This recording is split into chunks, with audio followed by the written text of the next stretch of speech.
Assalamualaikum warahmatullahi wabarakatuh. Salam sejahtera bagi kita semua. Saya Fadla Kanifa, mahasiswa Magister Sains Akuntansi UGM. Dalam video kali ini akan memaparkan proposal penelitian tesis saya yang berjudul Pengaruh Kompensasi Terhadap Kinerja dengan Umpan Balik dan Orientasi Tujuan Individual sebagai Variabel Pemoderasi. Berikut adalah video lengkapnya. Seperti mahasiswa yang sering kali mendapati beberapa tanggung jawab dalam satu tugas yang diberikan oleh dosen mereka, contohnya misalkan dalam pembuatan makalah.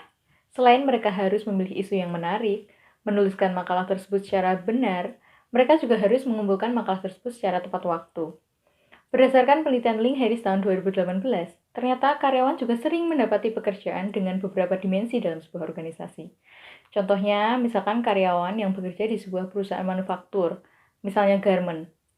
Selain mereka harus memproduksi produk secara tepat dan akurat, mereka juga harus memproduksi produk tersebut sesuai dengan kuota yang telah ditentukan oleh organisasi atau perusahaan tersebut. Lingkungan multidimensional seperti ini bisa dikarenakan sifat multidimensi inheren dari pekerjaan tersebut, bisa juga karena organisasi secara eksplisit mengelompokkan tugas di bawah tanggung jawab pekerjaan tunggal. Salah satu isu yang sering kita jumpai di akuntansi manajemen adalah hubungan perusahaan dengan individual yang bekerja di dalamnya. Nah, pertanyaannya, bagaimana mereka ketika berada dalam lingkungan multidimensional seperti yang telah dijelaskan sebelumnya? Berdasarkan teori orientasi tujuan yang kemudian dikembangkan oleh Ames pada tahun 1984 dan Dweck pada tahun 1986, orientasi tujuan individual dibagi menjadi dua, yaitu mastery oriented dan performance oriented. Individual dengan mastery oriented adalah individual yang ingin belajar mengembangkan kemampuan dan kompetensi diri mereka. Orang-orang seperti ini lebih mementingkan kemajuan pribadi daripada sekedar ingin terlihat lebih daripada orang lain.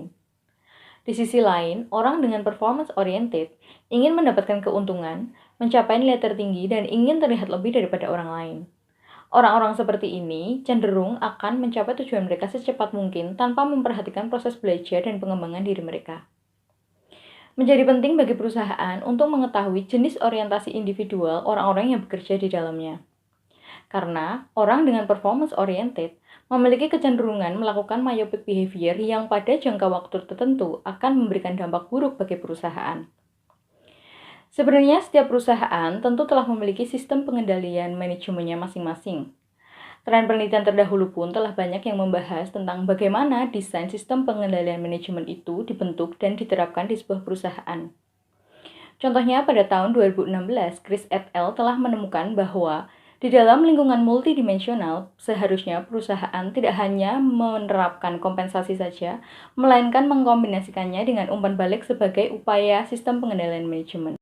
Mengingat faktor individual ternyata berpotensi berpengaruh terhadap kinerja karyawan, pertanyaannya, apakah mengkombinasikan kompensasi dan umpan balik saja sudah cukup diterapkan dalam kondisi multidimensional seperti yang telah dibahas sebelumnya? Maka dari itu, penelitian ini diharapkan mampu memberikan kontribusi tentang bagaimana desain sistem pengendalian manajemen dibuat, khususnya dalam lingkungan multidimensional dengan mempertimbangkan faktor individual. Teori orientasi tujuan berdasarkan penelitian Nichols pada tahun 1984 dan 1989 mengusulkan bahwa individual mendekati tugas dengan tujuan yang berbeda-beda, tergantung bagaimana kompetensi dan kemampuan mereka. Menurut penelitian Romero et al. Pada tahun 2019, teori orientasi tujuan menjadi penting karena perusahaan tidak hanya ingin karyawannya bekerja secara efisien, namun juga memberikan dampak yang jelas bagi perusahaan.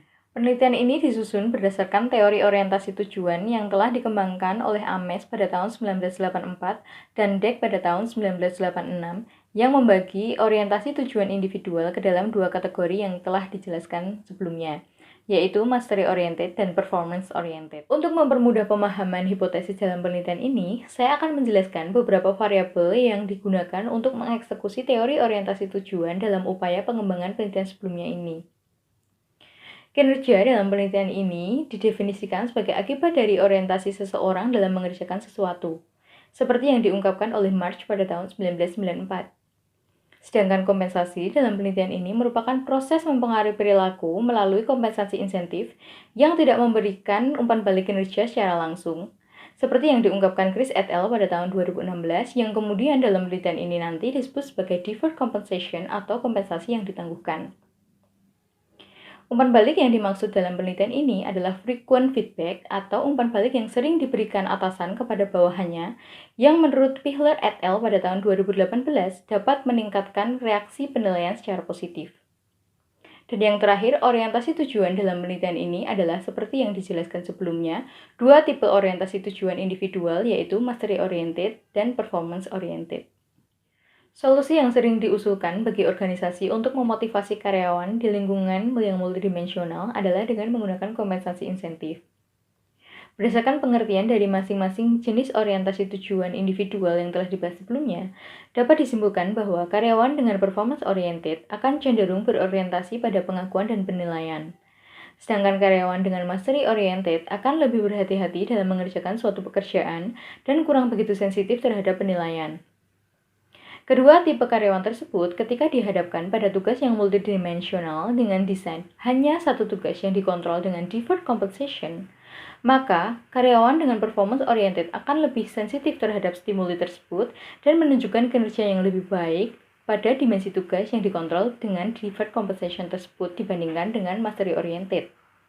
Sehingga hipotesis 1 dalam penelitian ini dapat dinyatakan bahwa dibandingkan dengan karyawan yang mastery oriented, karyawan dengan performance oriented akan menunjukkan kinerja yang lebih baik ketika berada dalam tugas yang dikontrol dengan deferred compensation. Kendati sering direkomendasikan untuk digunakan, menurut Link Harris pada tahun 2018, kompensasi dipercaya kurang efektif diterapkan di lingkungan yang multidimensional. Menurut Chris et al. Pada tahun 2016, penerapan kompensasi pada lingkungan yang multidimensional akan membuat seseorang menghadapi konflik tujuan yang pada akhirnya mengakibatkan kurang optimalnya kinerja mereka. Sedangkan menurut Pihler pada tahun 2018, penerapan frequent feedback akan membuat seseorang merasa lebih dianggap dan memotivasi mereka untuk meningkatkan kinerja mereka. Konsisten dengan penelitian Chris et al. Pada tahun 2016, kinerja karyawan pada lingkungan yang multidimensional akan lebih optimal ketika satu dimensi tugas dikontrol dengan deferred compensation dan dimensi tugas lain dikontrol dengan frequent feedback daripada semua dimensi tugas dikontrol dengan deferred compensation saja. Sehingga hipotesis kedua pada penelitian ini dapat dinyatakan bahwa karyawan akan menunjukkan kinerja yang lebih baik ketika satu tugas dikontrol dengan deferred compensation dan dimensi tugas lain dikontrol dengan frequent feedback daripada semua dimensi tugas dikontrol dengan deferred compensation saja. Karyawan dengan performance oriented akan mengambil keputusan secara cepat dan berorientasi pada penilaian jangka pendek.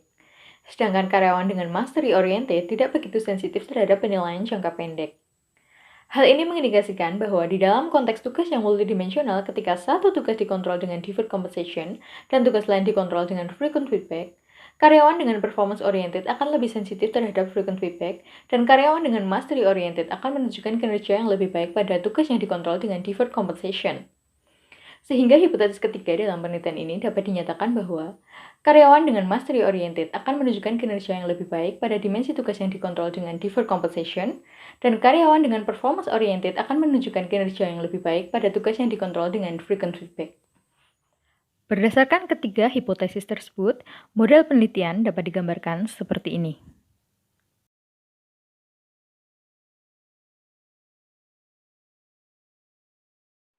Penelitian ini menggunakan desain eksperimental dengan sampel 120 mahasiswa S1 akuntansi di Yogyakarta yang telah menempuh mata kuliah akuntansi manajemen dan sistem pengendalian manajemen.